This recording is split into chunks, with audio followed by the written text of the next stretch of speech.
Hello friends, പുതിയൊരു വീഡിയോയിലേക്ക് എല്ലാവർക്കും സ്വാഗതം. ഒരു വാഹനത്തിന്റെ സേഫ്റ്റി സ്റ്റാൻഡേർഡ്സ് എന്നാൽ എന്താണെന്ന് നിങ്ങൾക്കറിയാമോ?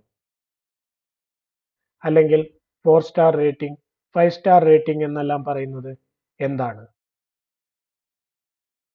ഒരു വാഹനത്തിന്റെ ഡ്രൈവറെയും അതിനുള്ളിലിരിക്കുന്ന പാസഞ്ചേഴ്സിനെയും ഒരു അപകട സമയത്ത് സംരക്ഷിക്കുന്നതിനായി ചെറിയ ഹാഷ്ബാക്കുകൾ മുതൽ പവർഫുൾ ആയിട്ടുള്ള SUVകൾക്ക് വരെ ഒരു certain level of safety standards maintain ചെയ്യേണ്ടത് അത്യാവശ്യമാണ്. ക്രാഷ് ടെസ്റ്റുകൾ ചെയ്യുക വഴിയാണ് ഈ സേഫ്റ്റി സ്റ്റാൻഡേർഡുകൾ നമുക്ക് മനസ്സിലാവുക. എന്നാൽ ക്രാഷ് ടെസ്റ്റുകൾ ചെയ്യുന്നത് വാഹന നിർമ്മാതാക്കൾക്ക് ഒട്ടും നിർബന്ധമുള്ള ഒരു കാര്യമല്ല. എന്നിരുന്നാലും അവ വാങ്ങുന്ന അല്ലെങ്കിൽ ഉപയോഗിക്കുന്ന ആൾക്കാർക്ക് ഈ കാറുകൾ അല്ലെങ്കിൽ വാഹനങ്ങൾ എത്രത്തോളം സേഫാണ് എന്ന് മനസ്സിലാക്കുവാൻ ഈ ടെസ്റ്റുകൾ നമ്മെ സഹായിക്കും.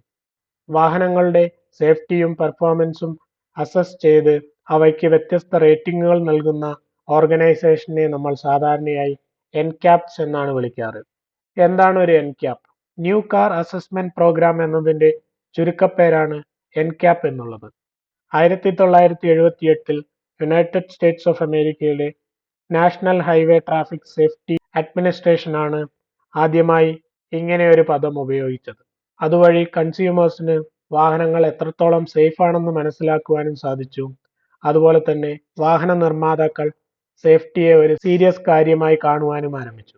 NCAP സാധാരണയായി ഫ്രണ്ട്, സൈഡ് അതുപോലെ തന്നെ റോൾ ഓവർ ടെസ്റ്റുകൾ ചെയ്യുകയും വിവിധ സിറ്റുവേഷൻസിലുള്ള വാഹനങ്ങളുടെ പെർഫോമൻസ് ഇവാലുവേറ്റ് ചെയ്യുകയും ചെയ്യും. ഏറ്റവും പ്രധാനപ്പെട്ട കാര്യം എന്താണെന്ന് വെച്ച് കഴിഞ്ഞാൽ ഈ ടെസ്റ്റുകൾക്കായി സെലക്ട് ചെയ്ത വാഹനങ്ങൾ ഡീലർഷിപ്പിൽ നിന്നും അനോണിമസ് ആയി വാങ്ങിക്കൊണ്ടുവരുന്നവയാണ്. അതായത് വാഹന നിർമ്മാതാക്കൾ നൽകുന്ന വെഹിക്കിളുകളല്ല ഇവ. ലോകത്താകമാനം വിവിധ രാജ്യങ്ങളിൽ അല്ലെങ്കിൽ വിവിധ റീജിയനുകളിലായി വിവിധ തരം NCAPകളുണ്ട്.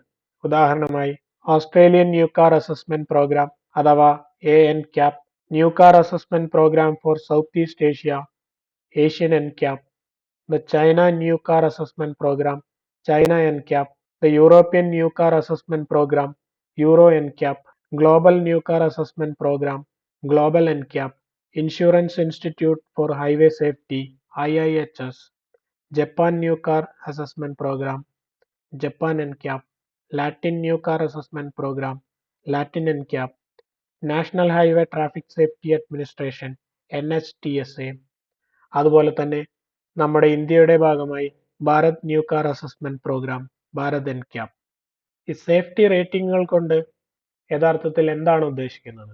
NCAP ഓർഗനൈസേഷൻസ് ക്രാഷ് ടെസ്റ്റുകൾ നടത്തി ഓരോ വാഹനത്തിന്റെയും പെർഫോമൻസ് അനുസരിച്ച് അവയുടെ സേഫ്റ്റി റിപ്പോർട്ടുകൾ പുറത്തുവിടുകയും 0 മുതൽ അല്ലെങ്കിൽ 1 മുതൽ 5 വരെ സേഫ്റ്റി റേറ്റിംഗുകൾ നൽകുകയും ചെയ്യും. ഏതൊരു സിറ്റുവേഷനിലും കൂടുതൽ സേഫ്റ്റി റേറ്റിംഗ് കിട്ടുന്ന വാഹനങ്ങൾ കൂടുതൽ സേഫ് ആണെന്നാണ് അർത്ഥം. നമുക്കിനി ഓരോ സ്റ്റാറുകളും എന്താണ് കൃത്യമായി മീൻ ചെയ്യുന്നതെന്ന് കൂടുതലായി മനസ്സിലാക്കാം. 5 സ്റ്റാർ റേറ്റിംഗ് ഉള്ള വാഹനങ്ങളിൽ ഏതൊരു അപകട സാഹചര്യവും നേരിടാനുള്ള അത്യാധുനിക സേഫ്റ്റി സൗകര്യങ്ങൾ നൽകിയിട്ടുണ്ടാവും. അതുകൊണ്ട് തന്നെ എത്ര വലിയ അപകടങ്ങളാണെങ്കിൽ പോലും അതിനുള്ളിലിരിക്കുന്ന ജീവനുകൾക്ക് വലിയ പരിക്കുകളൊന്നും ഏൽക്കാതെ രക്ഷപ്പെടുവാൻ ഇവ സഹായിക്കും. ഇനി 4 സ്റ്റാർ റേറ്റിംഗ് ഉള്ള വാഹനങ്ങളാണെങ്കിൽ ഓവറോൾ നോക്കുകയാണെങ്കിൽ ക്രാഷ് ടെസ്റ്റിൽ അത്യാവശ്യം നല്ല പെർഫോമൻസ് ആയിരിക്കും. എങ്കിൽ കൂടിയും 5 സ്റ്റാർ റേറ്റിംഗ് ഉള്ള വാഹനങ്ങളെക്കാൾ ഇതിലുള്ള സേഫ്റ്റി എലമെന്റ്സ് കുറച്ച് കുറവായിരിക്കും. 3 സ്റ്റാർ റേറ്റിംഗ് ഉള്ള വാഹനങ്ങൾ ആവറേജ് ഒക്യുപ്പന്റ് പ്രൊട്ടക്ഷൻ, അതായത് ആവറേജ് ലെവലുള്ള ഒരു സേഫ്റ്റി എലമെന്റ്സ് എല്ലാം ഇവയിൽ ഉണ്ടായിരിക്കുന്നതാണ്. അതുപോലെ തന്നെ ലേറ്റസ്റ്റ് ആയിട്ടുള്ള ക്രാഷ് അവോയ്ഡൻസ് ഫീച്ചേഴ്സ് ഒന്നും തന്നെ ഇവയിൽ ഉണ്ടായിരിക്കുന്നതല്ല. ഒരു അത്യാവശ്യം സ്റ്റാൻഡേർഡ് ലെവൽ ഓഫ് സേഫ്റ്റി ഇവ നൽകുന്നതാണ്. 2 സ്റ്റാർ റേറ്റിംഗ് ഉള്ള വാഹനങ്ങളെല്ലാം തന്നെ അഡ്വാൻസ്ഡ് ക്രാഷ് അവോയ്ഡൻസ് ടെക്നോളജികൾ ഒന്നും തന്നെ ഉണ്ടായിരിക്കുന്നതല്ല. ഒരു ബേസിക് ആയിട്ടുള്ള സേഫ്റ്റി എലമെന്റ്സ് മാത്രമേ ഇവയിൽ ഉണ്ടായിരിക്കുകയുള്ളൂ. 1 സ്റ്റാർ റേറ്റിംഗ് ഉള്ള വാഹനങ്ങളിൽ വളരെ കുറച്ച് സേഫ്റ്റി എലമെന്റ്സ് മാത്രമേ ഉണ്ടായിരിക്കുകയുള്ളൂ.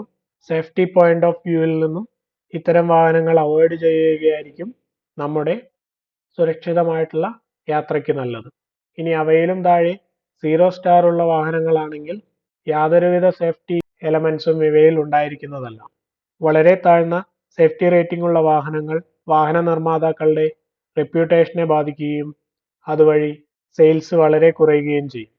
എൻക്യാപ് ഓർഗനൈസേഷൻസ് ചെയ്യുന്ന ക്രാഷ് ടെസ്റ്റുകളുടെ എല്ലാം ഡീറ്റെയിൽസ് അവയുടെ വെബ്സൈറ്റുകളിൽ അവൈലബിൾ ആണ്.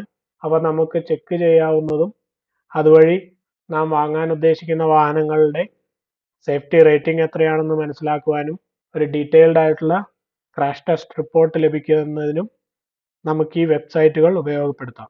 ഇനി ഈ ക്രാഷ് ടെസ്റ്റുകളിൽ ആക്ച്വലായി എന്തൊക്കെ കാര്യങ്ങളാണ് ടെസ്റ്റ് ചെയ്യുന്നതെന്ന് നമുക്കൊന്ന് മനസ്സിലാക്കിയാലോ. ആദ്യമായി തന്നെ അഡൾട്ട് ഓക്യുപ്പന്റ് പ്രൊട്ടക്ഷൻ, അതായത് ഒരു അപകട സമയത്ത് വാഹനത്തിനുള്ളിലിരിക്കുന്ന പ്രായപൂർത്തിയായ ആൾക്കാർക്ക് എത്രത്തോളം സേഫ്റ്റി ഈ വാഹനം നൽകുന്നു എന്നുള്ളതാണ് ഈ ഒരു ടെസ്റ്റ് കൊണ്ട് ഉദ്ദേശിക്കുന്നത്.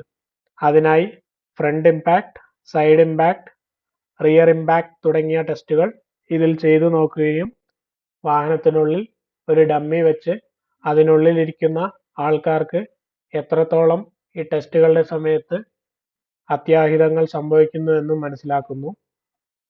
അതുപോലെ തന്നെ ചൈൽഡ് ഓക്യുപ്പന്റ് പ്രൊട്ടക്ഷൻ, നമ്മുടെ വാഹനത്തിനുള്ളിൽ ഇരിക്കുന്ന കുട്ടികൾക്ക് എത്രത്തോളം പ്രൊട്ടക്ഷൻ ഈ വാഹനങ്ങൾ നൽകുന്നു എന്ന് മനസ്സിലാക്കുവാനാണ് ഈ ഒരു കണ്ടീഷൻ ചെയ്തു നോക്കുന്നത്.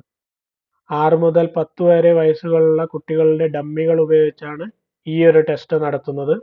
ഇനി അതുപോലെ തന്നെ ഒരു അപകട സമയത്ത് വാഹനത്തിനുള്ളിലിരിക്കുന്ന ആൾക്കാരുടെ പ്രൊട്ടക്ഷൻ മാത്രമല്ല, നമ്മുടെ വാഹനം നടന്നു പോകുന്ന ഒരാളെയോ അല്ലെങ്കിൽ റോഡിലുള്ള മറ്റെന്തെങ്കിലും ഒരു വസ്തുക്കളെയോ ഇടിക്കുകയാണെങ്കിൽ അവയ്ക്ക് എത്രത്തോളം പ്രൊട്ടക്ഷൻ നൽകുന്നു അല്ലെങ്കിൽ എത്രത്തോളം അപകടം ഉണ്ടാക്കുന്നു എന്നുകൂടി ഇവിടെ ടെസ്റ്റ് ചെയ്യേണ്ടതുണ്ട്.